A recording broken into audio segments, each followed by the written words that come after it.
Welcome back to a new episode. I'm David, and today I'll be looking at the Logitech C920 Webcam HD Pro. Working from home has resulted in me doing a lot of video conference calls, and the thing that bothered me the most was the quality of the camera, and the way it made my skin tone look despite sitting in bright sunlight. So I went on Amazon to purchase the Logitech C920. The C920 is pretty lightweight at 113 grams. The camera arm with its smaller universal clip can open close to 90 degrees, which is useful for people who need to hook it on their monitors. There's a threaded hole under the arm for those who want to mount the camera to a mini tripod so it can sit directly on their desk.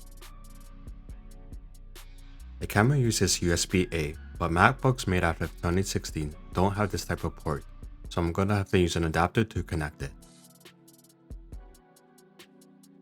So this is the quality of my MacBook camera, and it looks terrible. As I mentioned, even sitting in bright daylight, the MacBook camera makes me look desaturated, pixelated, and kind of unprofessional, to be honest. Obviously, the camera sensor in the laptop is smaller, but Apple does have the technical expertise, and the MacBook does have the processing power to make the imaging better.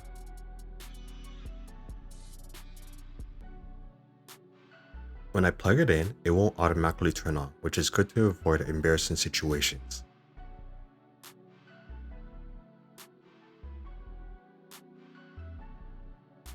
Here I'm using zoom, and you can see the camera lights won't turn on until I go to the zoom camera settings and point it to the C920.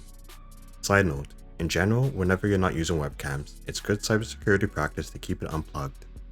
Hackers are always looking for ways to exploit peripheral devices, so it's best to err on the side of caution. Right away, you can see that I show up on camera in crisp resolution of 1080p. I'm in focus, vivid color, and high degree of sharpness compared to the MacBook camera.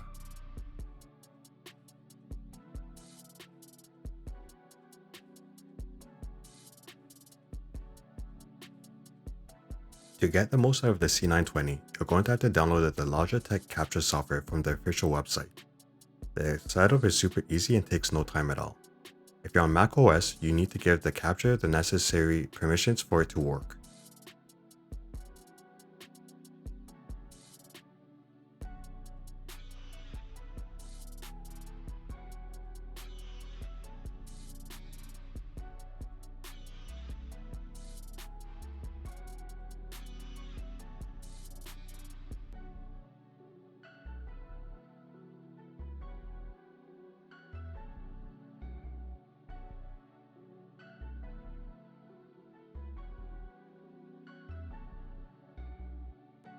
So let's do a quick walkthrough of the software starting from the top.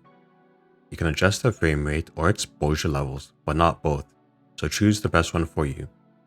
Zoom slider. Notice that the quality didn't drop when I went to 100%. Autofocus is enabled, but I think it should show a box around the face so you know where the focus is. White balance balances the color temperature in your image, so I can give the video a cool blue or warm yellow or somewhere in between. Image setting consists of exposure, contrast, saturation, and sharpness sliders. I can easily reset the sliders with the reset button. A chroma key is a technique used in film, video, and still photography to replace a portion of an image with a new image. This is most commonly used to replace a colored background with a different setting. I don't have a green screen, so this feature is not useful to me, but still cool nonetheless. Horizontal and vertical flip. I keep horizontal flip enabled because my movements on camera were reversed in real life, causing a bit of spatial confusion for me. Vertical flip would be useful for people who have the camera in vertical orientation to film portrait mode videos.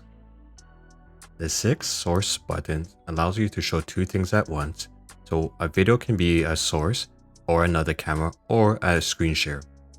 The buttons next to it are to pause the recording video, stop the recording video, and take an in-camera screenshot.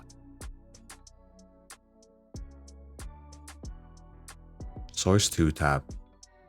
Tab 3 is a filter tab. Add watermarks, text overlays, and filters.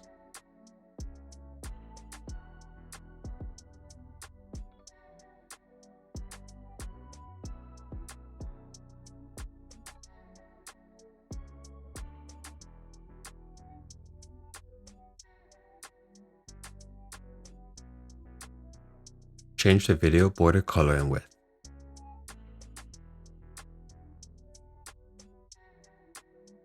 Tab 4 deals with resolution and frames per second. Tab 5 deals with audio, so if I have my Blue Yeti mic with me, I could connect to it. Tab 6 with shortcut keys, and tab 7 with profile account. And this button puts the entire Capture app into dark mode. Here are brief clips of me using the C920 versus the MacBook microphone. You can hear how stuffy and blurry I sound with the 920 versus the MacBook. Good to see you again. How are you? Hey, yeah, I'm doing well. Early morning. So, how are you doing? I'm doing well. It's quiet, but I enjoyed it. So, how's your weekend so far? The weekend has been pretty good. I went for a couple of walks. I also rode my bike as well too. So it was really nice to be able to get outside and get some fresh air after being kind of cooped up in this whole week. So I really enjoyed that. Okay, sounds good. And what are your plans for you in summer? I would like to do more bike rides, like to explore more trails as well too. And I'd like to generally hang out with some friends if possible. All right, that sounds good for now. Thanks for stopping by, and we'll talk later. Hey, I'm doing well. How about yourself? I'm doing well. This weekend was pretty quiet, but it's good that way, you know? Yeah, I 100% agree. Okay, so I was just thinking, like, what are some places that you'd like to travel and that you'd recommend? So I have like a top 5 list that I would like to places that I would like to go to. The first place should be Egypt. Egypt has a lot of history that I feel I'd like to actually see in person. We've always seen it in movies and TV shows, so actually being there in person would be really nice. I'd love to go to Morocco as well too. I hear they have a blue city there that has buildings that are all blue, so that'd be nice to check out as well too. I think I'd like to go to Zimbabwe as well too. I heard the culture there is really beautiful and it has a lot of nice, beautiful architecture. I think I'd like to go to Greece as well too. Beautiful place that we've seen in movies. And lastly, I think I'd like to check out South Africa. There's a lot of history there and it has a lot of nice inclines and mountains. So I'd like to check that out as well too. So. All right, great. Those are all great places I'd love to check out with you. And we'll definitely keep it on mind so we can definitely visit it. In the end, the C920 really brings vibrancy and clarity to whatever video you're making for an affordable cost.